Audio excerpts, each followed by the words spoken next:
Hey everyone, welcome to Broadband Deployment News. FCC Chairwoman Jessica Rosenworcel has circulated an order around the FCC to her colleagues that would require them to create, or that would create an upgraded version of ACAM so that deployment speeds would be 100 by 20. So what is ACAM and what does all that mean? I'll be right back and talk about it.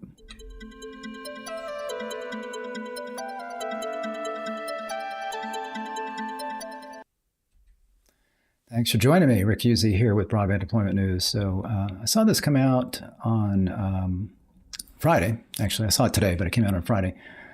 So you see, Rosenworcel shares plan to bring reliable broadband to remote areas. So I thought that was interesting. What are they talking about? So downloaded that, and it's this news release. Chairwoman Rosenworcel shares plan to bring reliable access to broadband in remote areas. What does that mean? So it says that we create an enhanced ACAM program to widely deploy 100 by 20 megabits per second service. So 100 by 20 should sound familiar. That is the minimum speed to get what I would call served under the BEAD program, because under the BEAD program, you've got two categories. You've got unserved, which is anything under 25 by 3, and then you've got underserved, which is anything above 25 by 3, but under 100 by 20. So in my mind, that means to be served, fully served, you need to be over 100 by 20. And ACAM is something that is funded under USAC, the Universal Service Fund. USAC administers that. And it was meant specifically originally for providing support to, generally at that point, it was rural independent telephone companies that were, had to provide phone service to very high cost areas. So you had the old legacy model. It was a cost-based model, and then it was changed to ACAM. I'll show a little bit about this here in a minute.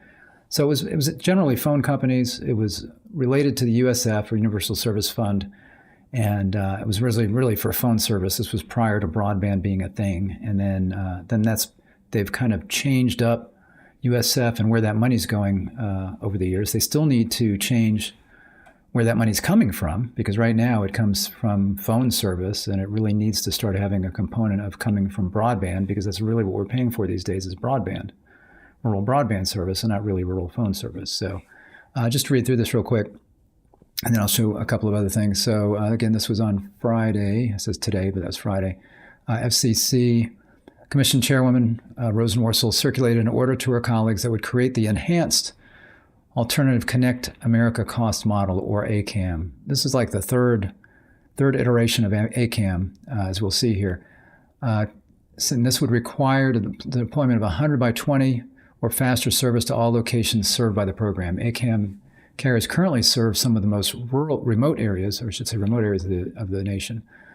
Commission's Universal Service high-cost programs have a track record of supporting networks that connect remote communities across the country. Again, that was originally phone service, said Rosenworcel. But to keep pace with the demand for reliable broadband and meet the needs of consumers today and into the future, we need to optimize these programs to bring higher speeds and greater bandwidth to consumers. So this is all completely outside of any of the funding through BEAD and ARPA and the USDA Reconnect program that are all focused on broadband and providing funds. This is all funded not through tax dollars really, but through the Universal Service Fund, which is that fee that you see on your phone bill. That says, sometimes it'll say administrative fees or something. Usually it's USF fees. If adopted, the order would require that participating carriers serve all locations in their service areas at 100 by 20 or greater in return for an extension of the ACAM program and an incremental increase and support for expensive to serve areas. So they're looking at extending how long they'll be able to get the support in these areas, as well as an increase in the amount of support. The enhanced ACAM program would complement existing federal, state, and local funding programs, including the BEAD program, authorized by the infrastructure law. The order would also provide an opportunity for legacy rate of return carriers to bring 100 by 20 broadband to their customers in return for a term of stable support. And there still are some. ACAM, again, took over for what was called rate of return, which was a cost kind of based model based on how high the cost was for these operators. And most everybody has switched over to ACAM. There was ACAM 1, and then like an ACAM Phase 2 came out, and more, almost everybody at that point switched over to this new model. I think they're saying there's still some legacy rate of return carriers out there that are still going through the old model, and this would give them an opportunity to jump on board here and be able to provide 100 by 20 in their area using funds from that. The chairwoman also circulated a rulemaking and inquiry that would seek comment on further reforms to the legacy rate of return system and methods for modifying the Universal Service Fund's high cost program to support ongoing expenses for broadband networks, particularly those built with capital funds from the bipartisan infrastructure law and other recent federal and state efforts. So that is where I think they'd be looking at how can they reform USF so that, again, we are changing where we're getting the money from as far as not so much strictly on, related to phone services, but something related to broadband services in some way. And there's been various things that have been thrown around. So it looks like they're trying to look at that end of things as well. So this is, I wanted to show this real quick. This is the report and order from 2016. So ACAM started in 2016 as a way to kind of shift focus to broadband. And it's interesting as we look at this in 2016, because again, as I've said before, broadband speeds have been a moving target. So it makes it really difficult as you are trying to fund broadband, especially, if you think back to 2016, it doesn't seem like that long ago, especially with 2 or 3 years of pandemic brain in there. It doesn't seem like that long ago that it was 2016, and now we're looking at the BEAD program. And it's like anything between 25 by 3 and 100 by 20 is considered underserved. It's just like, it's not really that good broadband, we're saying. So it's got to be over 120 to be reasonable broadband, let's say served broadband service. And this is back from 2016 when they were initially laying out this program. I was just going to show you. This is I linked to several of these things. I linked to the news release, and I linked to this just if you want to look at the original report and order on this ACAM program. I'm going to scroll down here to page 10, and you can see how things have changed here. There it was, I think. Did I miss it? Yeah, here it is. So this is on page 11, actually. So here, this is how they were laying out ACAM at the time. So term of support, we adopt a 10-year term for rate of return carriers electing to receive model-based support. So this would be people switching from the old legacy rate of return support, which I believe was 8 years, I think. It might have been 6 years. Electing to receive model-based support instead of the old rate of return support. Carriers electing this option will have the certainty of receiving specific and predictable monthly amounts over the 10 years. And then they had broadband speed obligations. In December 2014, the Commission adopted a minimum speed standard of 10 by 1 for price cap and rate of return carriers receiving high-cost support. As a result, price cap carriers accepting model-based support are required to offer at least 10 by 1 broadband service to the requisite number of high-cost locations by the end of a 6-year support term. We recognize that our minimum requirements for rate of return carriers will likely evolve over the next decade. NTCA argues that a universal service program premised upon achieving speeds of 10 by 1 risks locking rural America into lower service levels. That's true, yeah. We agree that our policy should take into account evolving standards in the future. We conclude that rate of return carriers electing model support will be required to maintain voice in existing broadband service and offer at least 10 by 1 to all locations fully funded by the model, at least 25 by 3 to a certain percentage of those locations by the end of the support term. We adopt with minor modifications ITTA and U.S. Telecom's proposal to require carriers with a state-level density of more than 10 locations per square mile to offer at least 25 by 3 to at least 75% of the fully funded locations in the state by the end of the 10-year term. So again, this is going back to 2016. Now I'm going to show you the current, this is the revised ACAM. So this was based on 2018, some revisions there, 2018.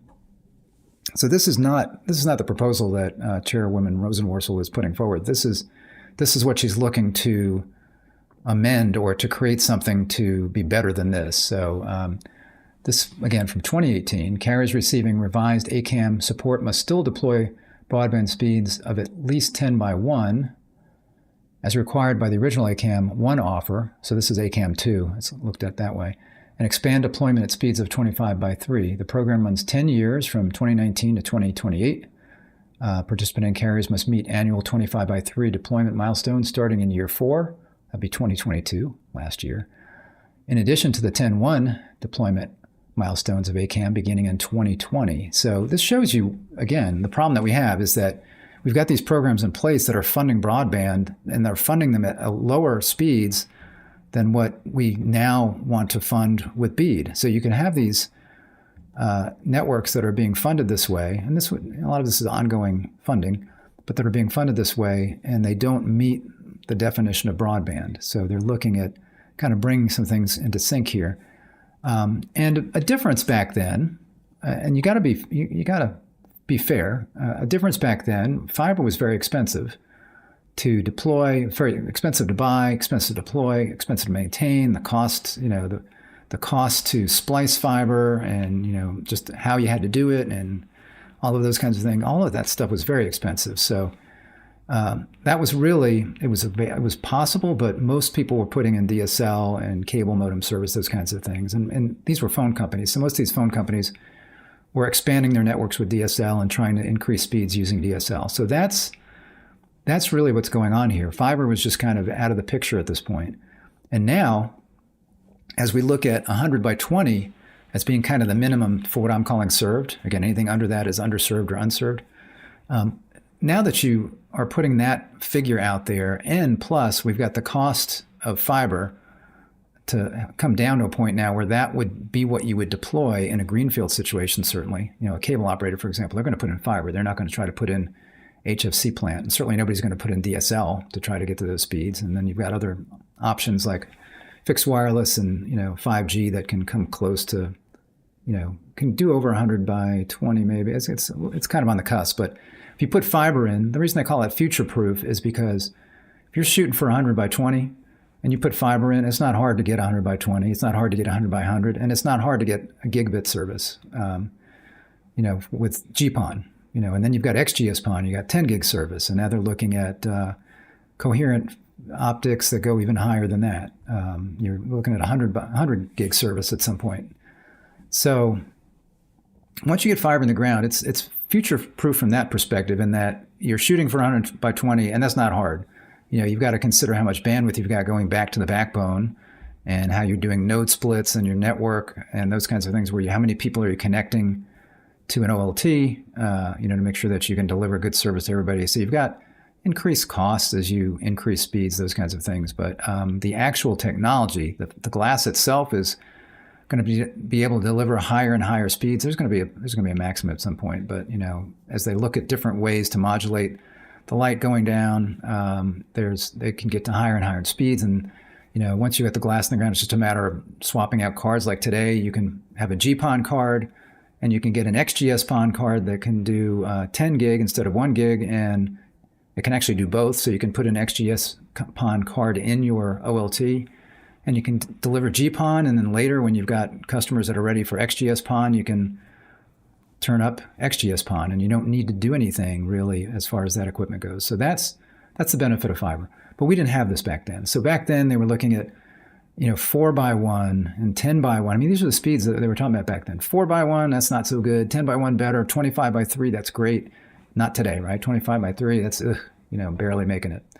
So that's what we were looking at. So you can see here service requirements. So this was the revised. This was ACAM 2, the revised version back in 2018. So they had to meet existing obligations to deploy broadband at speeds of 10 by 1 to a number of eligible locations equal to the number of locations that were fully funded locations for which the carrier received support for the full cost of build-out under the original ACAM program. So, and then to offer broadband speeds of at least 25 by 3 to a number of eligible locations, and those would be if there was a density threshold of 10 or more locations per square mile, they had to offer speeds at least 25 by 3 to at least 85% of fully funded locations by the end of 2028. So you can see we're looking into the future here with this stuff. We're not there yet, so that's why we need to bring this kind of into better sync with BEAD. For a density threshold of more than 5 but fewer than 10 locations per square mile, at least 25 by 3 to at least 65% of the fully funded locations by the end of 2028. And for a density threshold of 5 or fewer locations per square mile, offer speeds of at least 25 by 3 to at least 50% of fully funded locations by the end of 2028. And again, those fully funded means that they're getting the full support for those locations. But as you can see, as you get fewer and fewer customers in an area, the density goes down, then you're not required to offer to as many people because it's so much more costly. And then they've got here's where the 4.41 comes in. And you can offer broadband speeds of at least 4 by 1 to a number of eligible locations equal to a certain percentage of capped locations. That would be locations for which the carrier receives support for only the partial cost of build out, depending on population density. So density of 10 or more locations per square mile, you have to offer speeds of at least 4 by 1 to at least 50% of capped funded locations by the end of 2028. And for a density threshold of fewer than 10 locations per square mile, offer at least 4 by 1 to at least 25% of capped funded locations by the end of 2028. And then down here it says, provide broadband upon reasonable request to the remainder of locations. So this was all under ACAM. I linked to this as well. And again, this is the revised, this was the revised ACAM, or what they were calling ACAM 2 as well. And now what we're talking about in this new thing is an enhanced ACAM, which would be changing things up further. And I believe what it would be doing is, as we saw there, we again read back on her, where was it here? What she was saying is it would increase probably an opportunity for legacy rate of return carriers to bring, that's not there. Hold on, it is, what was it? Can't find it. I want to read the whole thing again, but anyway, it was to provide, I think, more time and then a greater rate of return was what it was, more time and a greater rate of return. So anyway, that's what ACAM is, and now this order has been circulated. So I think what that means is the commission now is going to come up with this. This may be a report and order for this. And this was, by the way, this was supported by the folks that are doing ACAM now, or maybe even some of the rate of return folks. But I think for the ACAM folks, they were supporting this because they realized, here we are putting we're putting broadband, we're providing this broadband service at these speeds, and we can be overbuilt. So you've got people that maybe got 4 by 1 and 10 by 1. They've been doing that and getting support for it. Maybe 25 by 3, which is still considered underserved if they're 25 by 3 or greater. So they're realizing that the speed funding comes out, and we're going to be considered either unserved or underserved. And people could overbuild what we've already have in here. So they're wanting to switch things around as well. So they were supporting this. I think cable operators were not necessarily supporting this because if you look at this, it's really mostly phone companies that really is phone companies. I mean, there's some that maybe have acquired cable properties or those kinds of things, but they're really, for the most part, I think phone companies that were doing this because this was part of the USF and it was providing originally the the high cost support for phone services in these rural areas. So if you looked at, there's a link in here, right here, it says, I've got a link to this page. So if you go here, you'll see deployment obligations, and that links to a spreadsheet right here. And as you look at this, you can see some of the folks that are, in this ACAM program. You see here, these are basically phone companies. You got Alaska Power and Telephone, Millery, that's Millery Telephone, really. Otelco, that's definitely a phone company. TDS, Telephone Data Systems. Arkansas Telephone, Ritter Communications, I think started as a telephone company. Hopi Telecommunications, LICT Corporation, they manage several phone companies. What else we got here? There's TDS again, Alma Telephone, Hargray, Citizens Telephone. So you can see the names in here.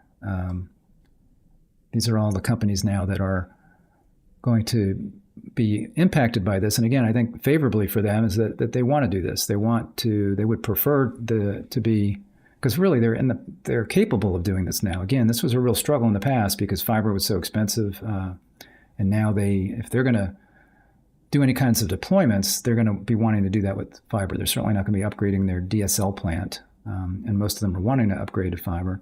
And some of them may, I suppose, look at BEAD as a way of doing that. But I I think what they're saying is that they can, if this can be restructured, they can get this done more quickly.